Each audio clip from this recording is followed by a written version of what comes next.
సంపద మనకి బానిస అవ్వాలి. అనగా సంపదను సంపాదించి దాన్ని మనం ఎలా చెబితే అలా వినేలా చేయాలి తప్ప ఆ పిచ్చిలో పడి సర్వనాశనం అయిపోకూడదు. ఈశ్వరత్వం అంత తేలిక కాదు. ఎవడూ కూడా ఈ లోకంలో ఈశ్వరుడు లేట. ఈశ్వరుడు అంటే ఏం చెప్పాను అనమాట?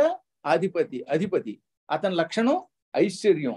అదే మనం ధూపం ఇస్తే ఆ ఐశ్వర్యం మనకి లభిస్తుంది. అప్పుడు ఏమవుతుందన్నమాట? మన మనస్సును అదుపులో పెడతాం, మన మనస్సు మీద ఆధిపత్యం చెలాయిస్తాం. ఈ డబ్బు పిచ్చను తొలగించుకుని డబ్బులు ఎలా సక్రమంగా ఖర్చు పెట్టాలో అలా ఖర్చు పెడతాం. అన్నిటి మీద ఆధిపత్యం వస్తుంది. భార్యకి భర్త మీద, భర్తకి భార్య మీద ఆధిపత్యం వస్తుంది. కొన్ని చోట్ల భర్తలు భార్య మాట వినరనుకోండి, రోజు ధూపం ఇచ్చి మా ఆయన మీద నాకు ఆధిపత్యం కావాలని 40 రోజులు పూజించండి కట్కమాలతో, ఇక భర్త గారు అంటాడు, అలిగితివ సఖీ ప్రియ కలత మానవ అని కాళ్ళు కూడా కొట్టుకుంటాడు. నేను లేదు మంత్రశాస్త్రం చెప్పింది. ఇప్పుడు వచ్చింది ఎప్పుడు ఏంటంటే భర్త గారు కూడా చేస్తాను, అప్పుడు ఇద్దరు పరస్పరం ఒకరి మాట ఒకరు వింటారు. అంత ఐకమత్యం వస్తుంది. ఒక రకం కాదు, మోక్షానికి వెళ్ళడానికి కావలసిన ఆధిపత్యం ధూపం వల్ల వస్తుంది. కాబట్టి ధూపాత్ ఐశ్వర్యం, అందుకని ధూపం ఇవ్వాలి అన్నారు. ధూపం వల్ల వచ్చే ఎన్నో లాభాలు బృహస్పతి శుక్రుడు చెప్పారు. ఆ స్మృతులు చదవాలి, అందుకని అవి వింటే ఎక్కడ లేని ఆనందం కలుగుతుంది అనమాట. ఇక తరువాతది దీపం. దీపమునకు ఈ మధ్యవేలు అనమాట. ఇదిగో బొటన వేలుతో ఇలా మధ్యవేలు ఇలా పెడితే అది దీపముద్ర. ఓం రం తేజస్తత్వాత్మనే దీపం పరికల్పయామి, ఇది దీపం ముద్ర. ఈ దీపం వల్ల ఏమవుతుంది?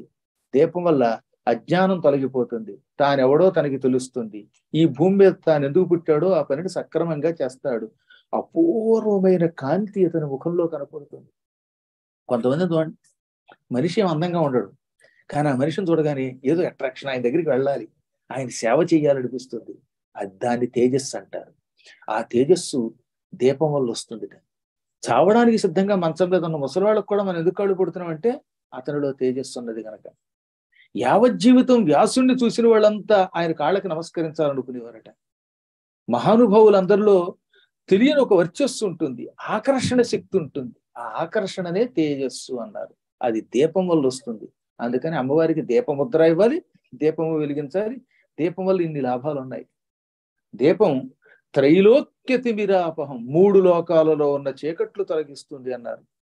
సాధ్యం త్రివర్తి సంయుక్తం వహ్నినా యోజితం ప్రియం గృహాణమంగళం దీపం త్రైలోక్యతిమిరాపహం. ముందు ఒక ప్రమిది తీసుకో, అందులో నెయ్యి పొయ్యి లేక నూనె పొయ్యి. ఆజ్యం అంటే కేవలం నెయ్యి అనే కాక ఇంధనం. ముందు ఇంధనం పొయ్యాలి, ఒత్తి వేయకూడదు. ముందు ఇంధనం వేశాక అప్పుడు 3 ఒత్తులు వేయాలి. త్రివర్తి సంయుక్తం, సంస్కృతంలో వర్తి, తెలుగులో వత్తి. ఈ వర్తులు 3 కలిపి కానీ విడిగా కానీ ఇవ్వాలి. 2 ఒత్తులు వేస్తే దాని దీపం అనకూడదు. 2 దీపములు పెడితే ఏమో కానీ ఒక దీపం పెట్టినప్పుడు 3 ఒత్తులు ఉండాలి. అందుకని త్రివర్తి సంయుక్తం. అప్పుడు వెలిగించు. వహ్నినా యోజితం ప్రియం, దానికి నిప్పు పెట్టు అన్నారు. వహ్ని అంటే అగ్ని, అప్పుడు నిప్పెట్టు. మళ్ళీ నిప్పు పెట్టేటప్పుడు ఎవరు అగరత్తులు కంపెనీ వాళ్ళు అనుకుంటాను, బహుశా అగ్గిపెట్టితో వద్ద అగరత్తు వెలిగించమన్నారు. ఇంకో 4 అగరత్తులు ఎక్కువ ఖర్చు అవుతాయి కనుక. కానీ అగ్గిపెట్టితో శుభ్రంగా దీపారాధన చేయొచ్చు. చాలా పర్యాయాలు చెప్పాను. ఆ రోజుల్లో అగ్గిపెట్టి లేవు గనక అగ్గిపెట్టిన దీపారాధన అన్న కుర్యాత్ అనే మాట లేదు. ఈ విధంగా వెలిగించు. అప్పుడు ఆ మంగళ దీపం ఎటువంటిదట? గృహాణ అంటే స్వీకరించుము. మంగళం దీపం, శుభమును కలిగించే ఈ దీపమును ఇక్కడ పెడుతున్నాను, స్వీకరించు. ఇది ఎటువంటిది? త్రైలోక్య తిమిరాపహం, 3 లోకాలలో ఉన్న తిమిర చీకటిని అపహం నాశనం చేస్తుంది. 3 లోకాల చీకటి అంటే మనలో సత్వ రజస్ తమో గుణములనే 3 గుణములు ఉన్నాయి. ఈ గుణాలకు అతీతంగా త్రిగుణాతీతుడు అవుతాడనమాట. కామక్రోధాదులకు అతీతుడైపోతాడనమాట వాడు.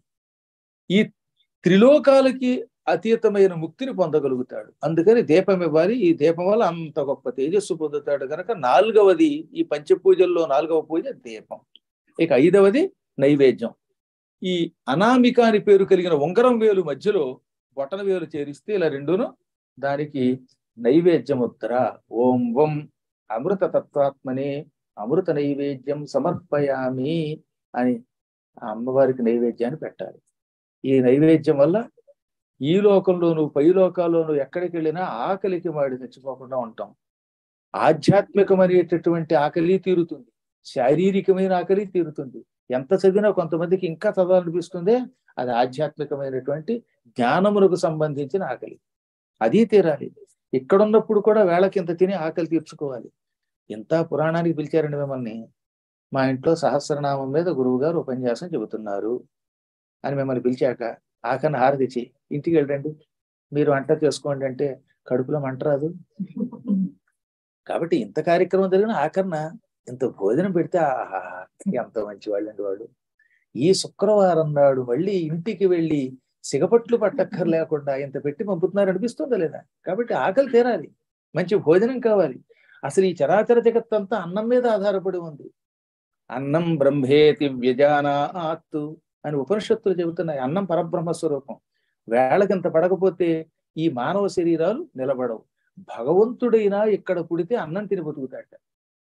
అందుకని సుస్పష్టంగా శ్రీకృష్ణుడు చెప్పేశాడు, సుస్పష్టంగా, నాయనలారా నేను కూడా అన్నమే తింటాను మీతో పాటు అన్నాడు. కలవు అన్నగతా ప్రాణ. ఈ కలియుగంలో ప్రాణాలన్నీ అన్నమును ఆశ్రయించుకుంటాయి. అన్నం లేకపోతే ఈ జీవి ఒక్క క్షణం నడవలేడట. అందువల్ల ఏమిటనమాట, ఈ శరీరానికి సంబంధించినటువంటి పొట్టకి సంబంధించిన ఆకలి తీరాలి, జ్ఞానం అనేటటువంటి ఆకలి తీరాలి. ఈ రెండూ తీరడం కోసం నైవేద్యాన్ని సమర్పించాలి. ఇంకో రహస్యం ఏంటంటే కేవలం అన్నదానం వల్లే మానవులు తొందరగా తరిస్తారు. దానాలన్నిటిలోకి గొప్పది అన్నదానం. నాన్నదాన సమం పుణ్యం